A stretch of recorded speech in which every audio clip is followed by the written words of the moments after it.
هادشي بريمي جونفي الشجر اللاعبين البارد يكسلوك هادي يلعبوا لك بيها سمعتني اقسم لك بالله الا علي عظيم يلعبوا لك بيها ونوضها تمك في البيض نوضها هنا نقعروك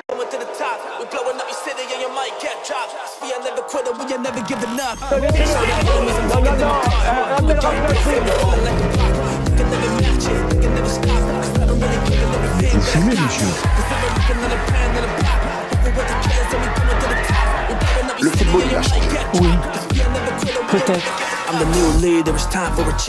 Ouais, c'est Laurent Delamousse, bienvenue aujourd'hui pour une nouvelle vidéo et j'espère que tout le monde va bien. Dans cette vidéo, on va parler de l'influenceur algérien dont on a parlé il y a 2 jours, plus un autre influenceur. On va parler d'un juge américain qui utilise un casque de réalité virtuelle, de la vie après la mort et de bien d'autres sujets encore. Avant de partir pour cette nouvelle vidéo, c'est le moment de soutenir la chaîne et moi-même en mettant votre plus gros pouce bleu, votre meilleur commentaire. N'oubliez pas de s'abonner et d'activer la cloche pour pas rater les prochaines vidéos. On fait de même sur la chaîne principale, la chaîne Mousse. On me rejoint sur Insta, sur TikTok, sur Twitch pour pas rater le live ce soir à 21h30. Et maintenant que tout ça est fait, on va chercher à boire, à manger, on se met à l'aise. Et moi je m'occupe du reste. Vous avez été nombreuses et nombreux à me demander mon anecdote avec un livreur Uber Eats, et bien je vous raconterai tout ça demain. Il y a 2 jours, je vous avais montré 2 vidéos d'un influenceur algérien qui s'appelle Zazou Youssef, et dans cette vidéo, il était très virulent à l'égard de la France et des Français. Eh bien sachez qu'il a été arrêté. La porte de l'appartement ne présente que quelques traces. Pourtant à 6 h ce matin, ces 2 occupants ont été la cible d'une importante opération de police dans ce quartier sensible de Brest. J'ai vu une dizaine, quinzaine de police descendre avec les casques, les mitrailleuses, ils avaient tout dans les mains. J'étais étonné quand surtout voir les sulfateuses. J'ai demandé qu'est-ce qui se passe. Le raid et la BRI en action pour interpeller cet homme. Youssef A dit Zazou Youssef, un influenceur algérien de 25 ans particulièrement virulent dans certaines de ses vidéos. Si tu te moques des martyrs, tu en payes le prix. Il n'y a pas de pardon. Le 31 décembre, son profil, vu par des centaines de milliers de personnes, avait été signalé aux autorités. Dans cette vidéo, il appelle alors à commettre des crimes, notamment en mimant une fusillade. L'influenceur est en garde à vue pour apologie du terrorisme, incitation à la haine et à la violence. Dans le quartier de Brest, ses voisins sont incrédules. C'est la première fois que j'entends une histoire sur un attentat. Ça m'a même choquée, parce que je me dis, jusqu'à là, dans mon quartier, je pensais jamais. Le profil de l'homme intrigue les enquêteurs. Arrivé en France en 2020, il était sous le coup d'une obligation de quitter le territoire français depuis avril. L'an dernier, il avait été condamné à 1 an de prison pour violence. Il avait fait appel, mais il n'était ni fiché S, ni identifié comme radicalisé. Il est connu pour des délits mineurs ou des dégradations qui ont eu lieu pendant les violences urbaines, mais il n'était pas du tout connu pour l'apologie du terrorisme. Aucune trace de radicalisation. C'est justement par rapport aux réseaux sociaux, il y a quelques jours, où là, on a été mis en alerte. Le parquet national antiterroriste dit ce soir analyser la situation avant éventuellement de se saisir. Alors, c'est une bonne nouvelle, mais c'est pas le seul. Il y a un autre influenceur algérien qui a fait parler de lui et pour à peu près les mêmes raisons. Après l'interpellation ce vendredi de l'influenceur Zazou Youssef, un autre influenceur algérien a été placé en garde à vue dans la même journée, accusé d'avoir appelé au meurtre et au viol dans des vidéos. L'homme en question, c'est Imad Tintin, surnommé Blédard de luxe, de nationalité algérienne et résident de Grenoble. Son profil n'est désormais plus visible sur TikTok, mais c'est notamment cette vidéo qui aurait comptabilisé plus de 800 000 vues et qui circule aujourd'hui sur les réseaux sociaux qui est en cause. سمعتني اقسم لك بالله الا علي عظيم يلعبوا لك بيها ونوضها تمك في البيض نوضها هنا نقعروك انا ما تامنش انا ما كاش حاجه ديفوندي عليك انا نخرج فيك نكسلك. Ce vendredi soir, le ministre de l'Intérieur Bruno Retailleau a annoncé qu'Imad Tintin a été placé en garde à vue. Ce soir, l'influenceur algérien Imad Tintin est en garde à vue. Lui aussi devra répondre des ignobles propos tenus sur TikTok devant la justice. Ne rien laisser passer. Le procureur de Grenoble a également confirmé son interpellation dans l'Isère vers 19h30 ce vendredi pour menaces de mort matérialisées par écrit, images ou autres objets commises en raison de la race, l'ethnie, la nation ou la religion. Pour appuyer ses propos, Bruno Retailleau a repartagé une série de messages publiés sur X par Chouki Benzera qui se présente comme un activiste politique algérien réfugié en France. Une campagne de terreur est en train d'être lancée sur le territoire français par des personnes soutenant et se disant proches du régime algérien. L'homme a nommément été menacé par Imad Tintin dans une vidéo.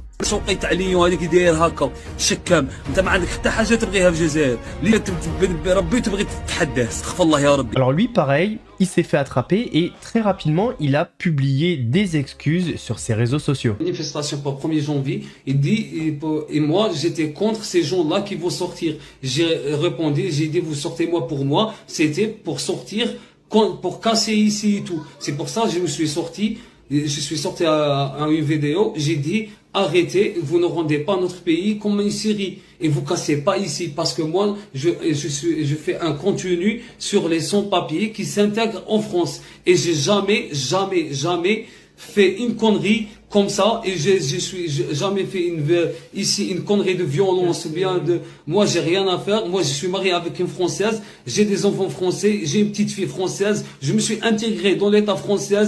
Je suis comme je me considère ma fille c'est comme une française. Moi, j'ai ma femme, elle est française, donc impossible que je vais détester la France. C'est ça. J'ai rien à faire. Moi, aucun problème, aucun truc avec cette connerie-là. Et j'ai ma femme, elle va vous parler ici comment on est ici et moi comment je suis parce que j'ai aucun problème. Moi, j'ai vu juste ce poster, j'ai répondu pour les sans-papiers pour qu'ils font pas les conneries. S'ils font les conneries ici, on va les arrêter, c'est tout. Et pour le bled, pour qu'ils cassent pas, pour qu'ils ne le rendent pas comme la Syrie. Moi, j'ai jamais dit de brûler des gens, vivre comme ça. C'était pas ça. Non, je l'ai pas considéré de brûler des gens vivre. Ah, ça devient tout doux, tout mielleux quand ça se fait choper, hein. Vous savez quoi le pire dans cette histoire? C'est que ces mecs-là nourrissent le racisme. C'est deux mecs qui ne représentent qu'eux-mêmes, ils représentent pas du tout les Algériens, mais ils leur font tellement mal, c'est terrible. Moi je vous le dis, j'ai plein de potes des Z, ils ont tous honte. Aucun ne ressemble à ces deux mecs. J'ai jamais entendu de tels propos dans leur bouche. Direction maintenant la Floride pour un fait inédit. Un juge a utilisé un casque de réalité virtuelle pendant un procès pour revivre les faits à la première personne. Our judge peered through a virtual reality headset. These people are coming into his space, right? And he's backing up. And he's backing so up. as not to be injured like his wife. For an immersive experience an artist designed to illustrate this defense expert's opinion. As we back up and are being approached, and it's like a chest-to-chest encounter. No matter where you look. That based on his review of depositions, a site visit, and sworn witness statements to police. Now this is where the vase was broken from the chair that had been thrown previous. And this is actually a photograph from one of the videos, right? Yes, that's correct. And there's the names. And the purpose of putting in this photograph is to show what connection to this animation. That's correct.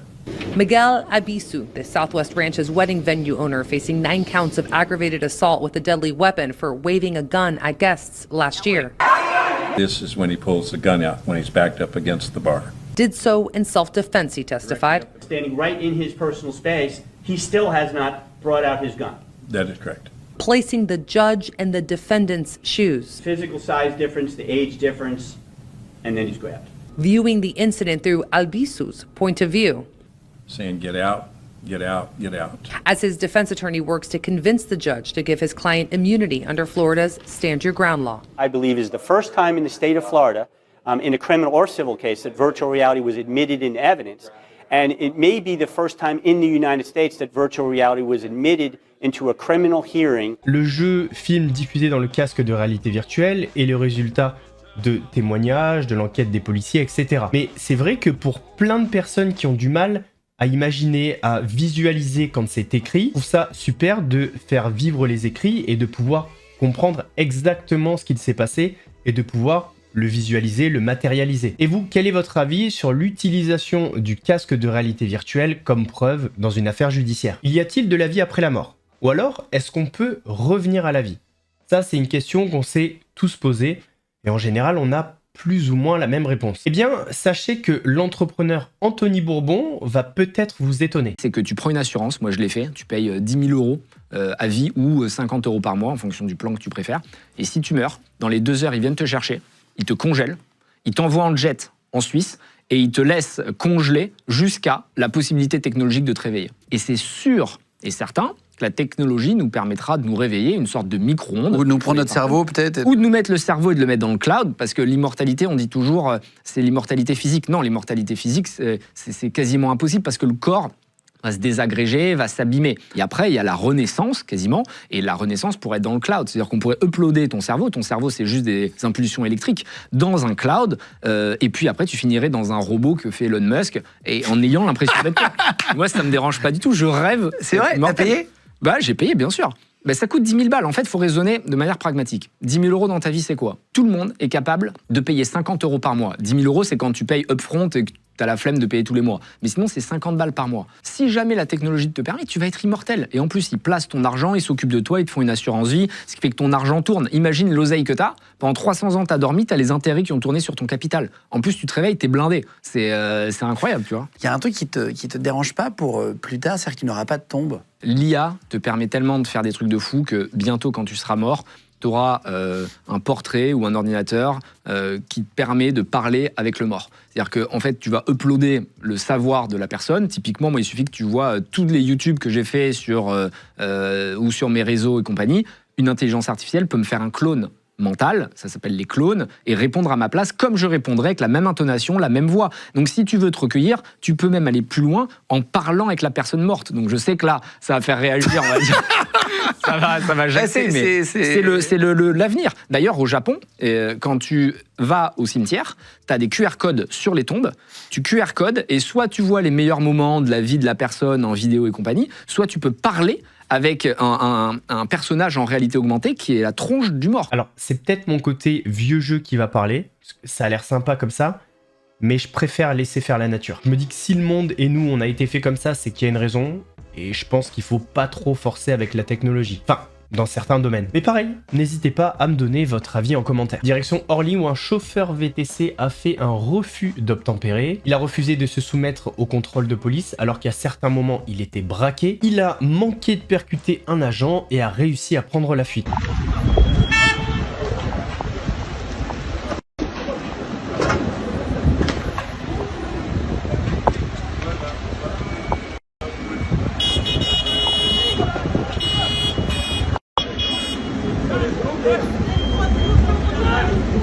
En direct.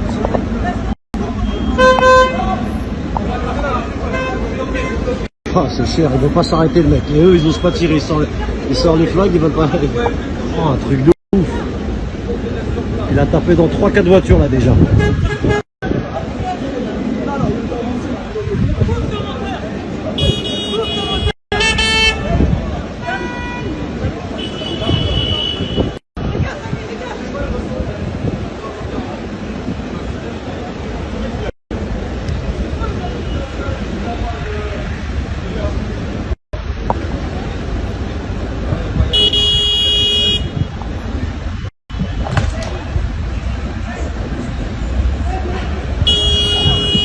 La scène est totalement lunaire, ça me fait penser quand je jouais à GTA et que je semais les flics à 2 à l'heure. On espère bien évidemment qu'il n'y aura pas de victimes, personne de percuté, pas de drame après la fuite. On terminera à Milan où la ville a pris une décision extrêmement forte.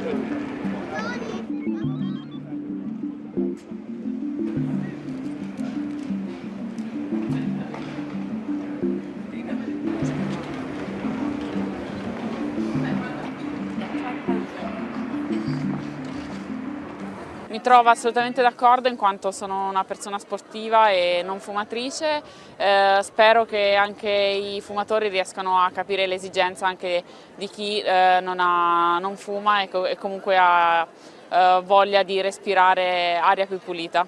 Il fumo incide moltissimo sull'inquinamento. Penso che un provvedimento del genere possa aiutare e supportare per il ridimensionamento degli effetti devastanti sul pianeta.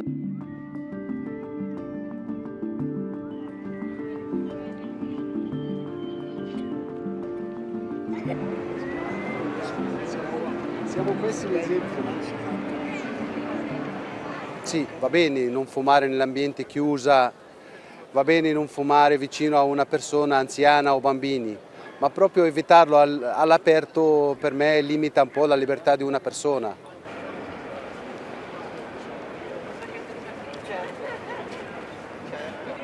Io vado a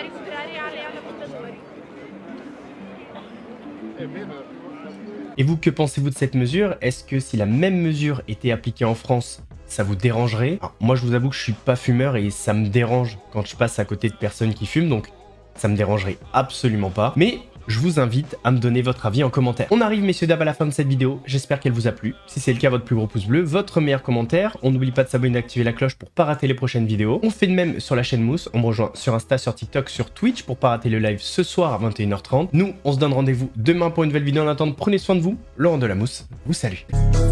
Ouais, c'est mousse. Très frais comme une mousse. Léger comme le houmous. Piquant comme un bimous. Un gros lion te course. Tu cries, t'as la fausse. J'arrive à la rescousse. Regarde, ouais c'est mousse.